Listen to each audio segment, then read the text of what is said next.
What's going on, beautiful people? Juanpi here. Welcome to my best of series where I play the supposed best games of all time for a particular console. I'm continuing to go down the ladder of the best Game Boy games of all time, and in today's episode I'm reviewing the 12th best Game Boy game of all time according to critics, Dr. Mario.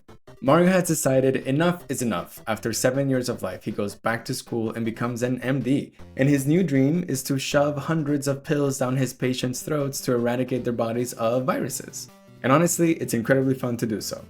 A little background, Dr. Mario was released in 1990 and it was a commercial success, selling over 10 million copies worldwide across multiple platforms. And while we haven't had a Dr. Mario remake or a sequel, it has appeared as a minigame in some other Nintendo games like in WarioWare.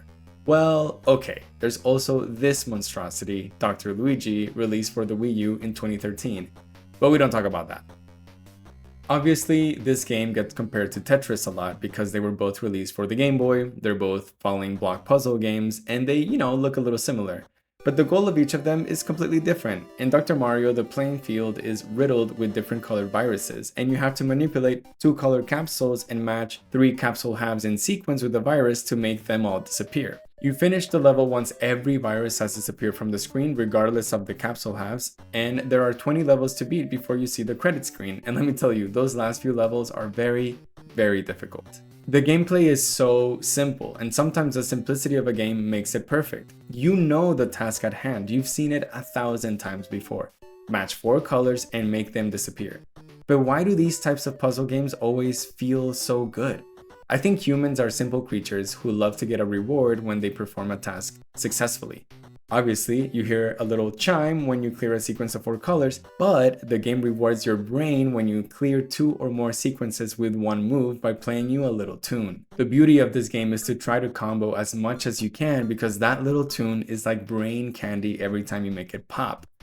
And just like in Tetris, you're able to see which capsule Doctario is going to throw next, so you can plan your moves accordingly and try to set up as many combos as possible. Combos are essential to beating the higher levels. The screen is 90% covered with viruses from the get-go, so any combo that you can pull off gives you that much more playing field for that next capsule. The game can get impossibly difficult on the highest difficulty and if you have the highest speed level on.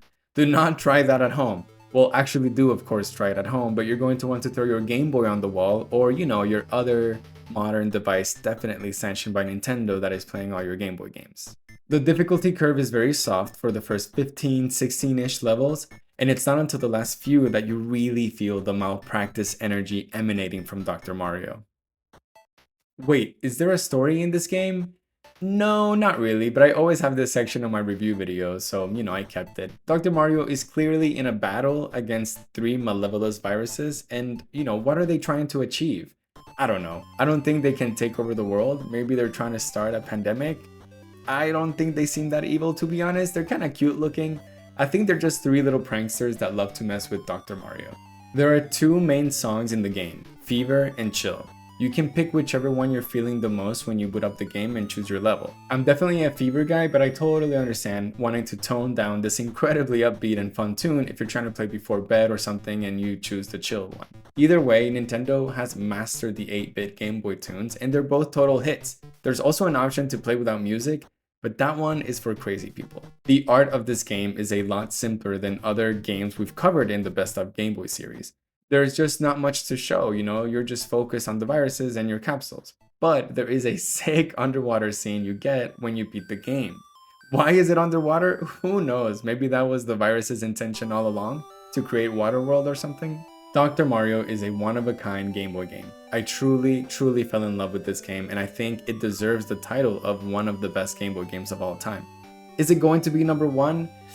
I'm not sure, but it will definitely be high up there for me. I urge you guys to try this one and let me know in the comments if you have beaten level 20 on the highest speed. I'm not sure I'm going to believe you either way though. Finally, is this game better than Tony Hawk Pro Skater 3? Damn it, I really wish I had chosen a different game for my signature goodbye. I want to say yes, but no. Tony Hawk Pro Skater 3 takes this battle for sure. Thank you so much for watching, and don't forget to like and subscribe and do all the YouTube things to see more Game Boy game reviews and other content here on the Buenale Games channel. Gracias y adios.